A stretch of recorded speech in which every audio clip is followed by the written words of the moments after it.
જીવન પર્યંત સેવા કરે. બહુ સરસ એક તમને વાત. શાહબુદ્દીનભાઈ રાઠોડ અહીંયા આવ્યા હતા તો અમે બેસતા હોય. મેં એક એમને પૂછ્યું કે શાહબુદ્દીનભાઈ, આ હિન્દુ સમાજમાં માતા પિતા વ્રત થાય હાલત બહુ ખરાબ છે. ઘણા વૃદ્ધાશ્રમો થાય છે. બિચારા 2-2, 3-3, 4-4 દીકરા હોય તોય તરછોડી દે અને પછી વૃદ્ધાશ્રમમાં દારૂણ સ્થિતિમાં જીવતા હોય. પણ મુસ્લિમ સમાજમાં એક પણ વૃદ્ધાશ્રમ નથી. ખબર છે તમને? એક પણ મુસ્લિમ માતા પિતા તમને ભટકતો નહીં દેખાય. ગરીબમાં ગરીબ પરિવાર હશે તો મા બાપની અંતિમ શ્વાસ સુધી સેવા કરે છે. વિચાર કરો, આ તો ગાળો જ દેવી છે. ખાલી સારું તો લ્યો. એની જે ખુદા તાલામાં વિશ્વાસ છે, બંદગીમાં શ્રદ્ધા છે, 5 નમાજ પઢવાની જે ટેક છે, કુરાન પ્રત્યે માથું તોડી નાખે એવી જે શ્રદ્ધા છે, આપણને કયા શાસ્ત્રમાં ને કઈ બાબતમાં એટલો વિશ્વાસ છે ને શ્રદ્ધા છે? 5 માનસી પૂજા નથી થતી, સવાર પૂજા નથી થતી, સાંજે આરતીમાં આવવાતું નથી. અને તમે જો 1 વાગ્યા હોય તો એ તરત ફટ બધું મૂકીને નમાજ પઢવા નીકળી જાય મુસ્લિમ બિરાદર. સારું તો શીખવું જોઈએ ને.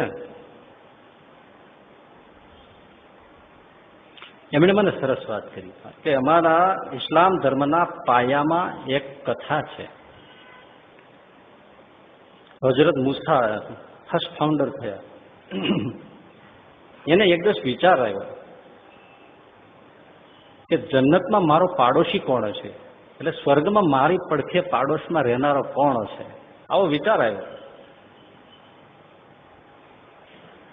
પછી ઇબાદતમાં બેઠા, બંદગીમાં બેઠા, નમાજમાં, તો એને અવાજ સંભળાયો કે હજરત સુન લો, જન્નત में तुम्हारा पड़ोस में अली मोची होगा. અને એ અલી મોચી એનાથી થોડે દૂર જ રહેતો હતો. એના તરત બંદગી નમાજ પૂરી કરી અને તરત જ અલી મોચીને ખોળવા નીકળ્યા. એનું ઘર મળ્યું. આ જોયું તો એક દ્રશ્ય દેખાયું. એકદમ પથારી વશ એની વૃદ્ધ માતા, એની પડખે આ અલી મોચી બેઠો છે.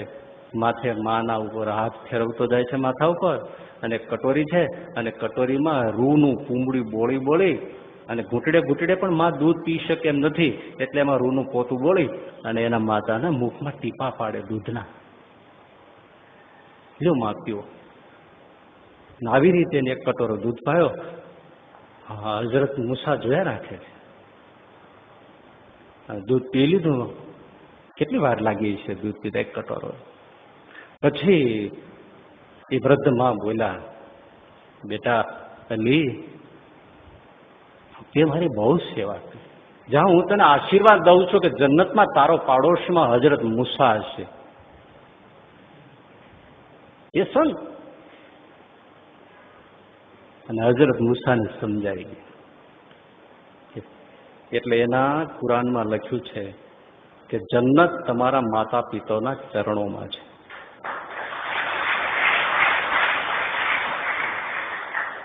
એટલે હરેક મુસ્લિમ એના માતા પિતાને પાળે પોષે છે. બોલો, એક પણ વૃદ્ધાશ્રમ ના મળે. પછી તમે છૂટા પડ્યા. આજે હું તમને